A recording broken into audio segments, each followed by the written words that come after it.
বারাসাত সরকারি হাসপাতালের মর্গ থেকে দুর্ঘটনায় মৃতের চোখ ছুরি। অভিযোগ ঘিরে তোলপাড়, প্রতিবাদে পথে বিজেপি। বারাসাত থানার সামনে অবস্থান বিক্ষোভ।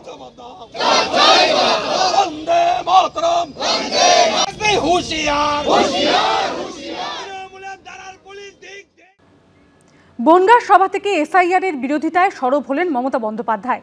এদিনের সভা থেকে বারবার তৃণমূল নেত্রীর মুখে শোনা যায় বাংলাদেশের প্রসঙ্গ।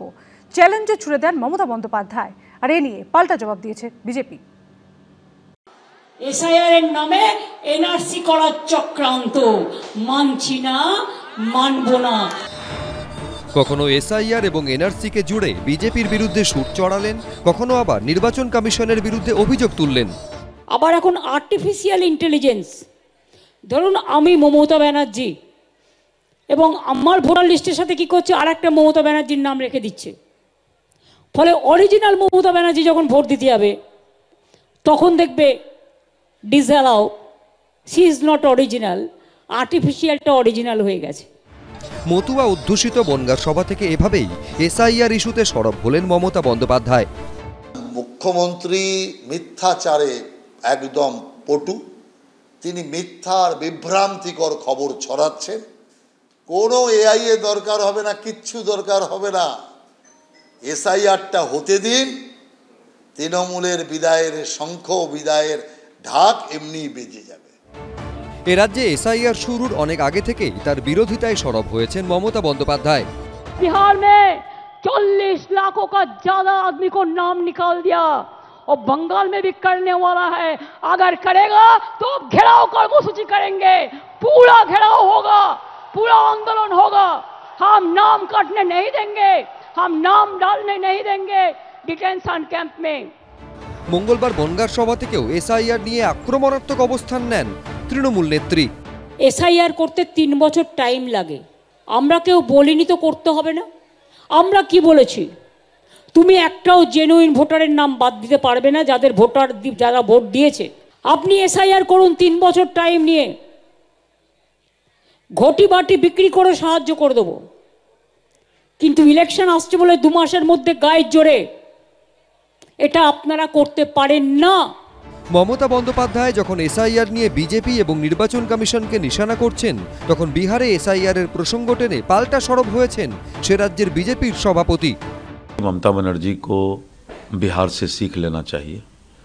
बिहार की करीब 15 करोड़ जनता ने और हमारे 6 करोड़ से ऊपर के आसपास मतदाता ने एसआईआर और जो राहुल गांधी ने वोट चोरी का मामला उठाया था, स्पष्ट रूप से नकार दिया कि एसआईआर से कोई दिक्कत नहीं है।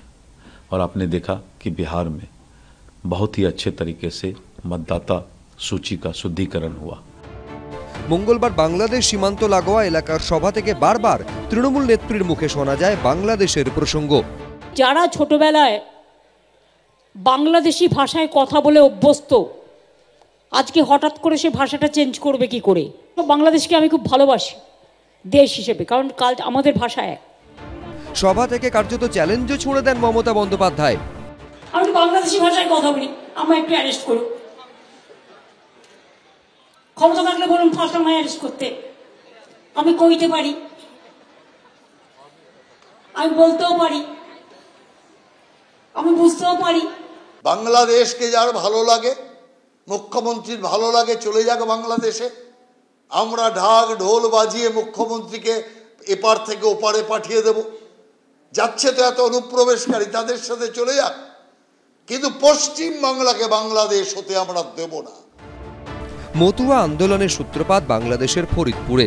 দেশভাগের পর এদের মধ্যে বহু মানুষ চলে আসেন ভারতে। এদিন বনগাঁর জনসভা থেকে তাদেরই বার্তা দেওয়ার কৌশল নিলেন তৃণমূল নেত্রী। আশাবুল হোসেন, সমীরণ পাল, দীপক ঘোষ, এবিপি আনন্দ।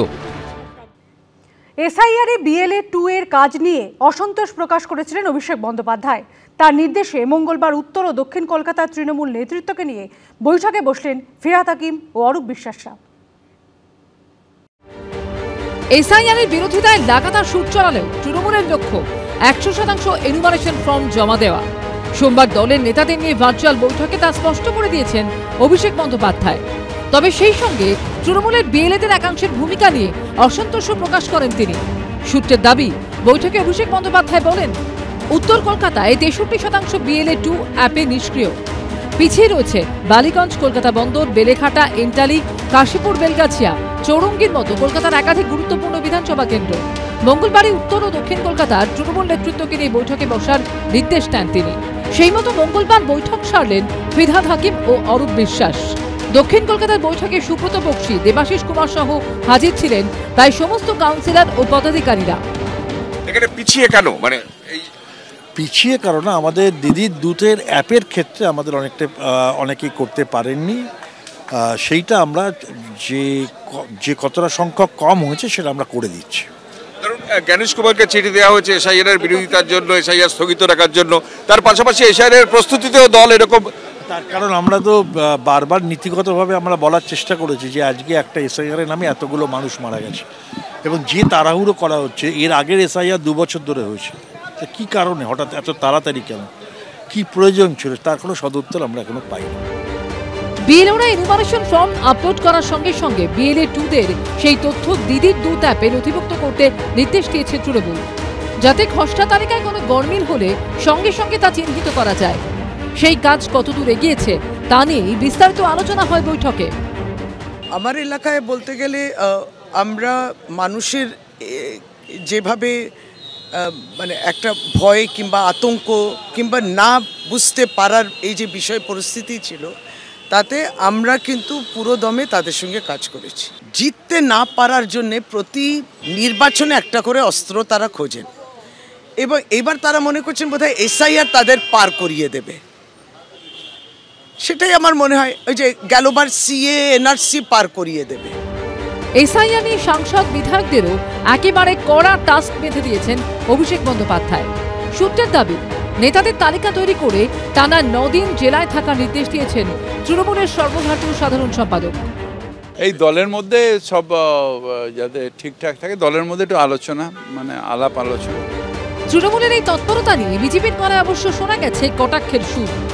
আসল কথা এসব কিচ্ছু না, শিহরে সমন এসে গেছে। চিন্তায় অভিষেক ব্যানার্জি এবং মমতা ব্যানার্জির ঘুম নেই, অথচ যারা নেতারা আছে তারাই বিহেলে হয়নি, গা ছাড়া অবস্থা। তার মানেটা কি দাঁড়ালো? তৃণমূল কংগ্রেসের সমস্তটা শিথিল হয়ে গেছে। খসড়া ভোটার তালিকা প্রকাশিত হবে 9 ডিসেম্বর। যাদের নাম সেখানে থাকবে না, দলের নেতাকর্মীদের তাদের পাশে থাকতেও নির্দেশ দিয়েছেন অভিষেক বন্দ্যোপাধ্যায়। কৃষ্ণেন্দু অধিকারী ও উজ্জ্বল মুখোপাধ্যায়ের রিপোর্ট, এবিপি আনন্দ। এবিপি আনন্দ, এগিয়ে থাকে, এগিয়ে রাখে। এবিপি আনন্দ, এগিয়ে থাকে, এগিয়ে রাখে।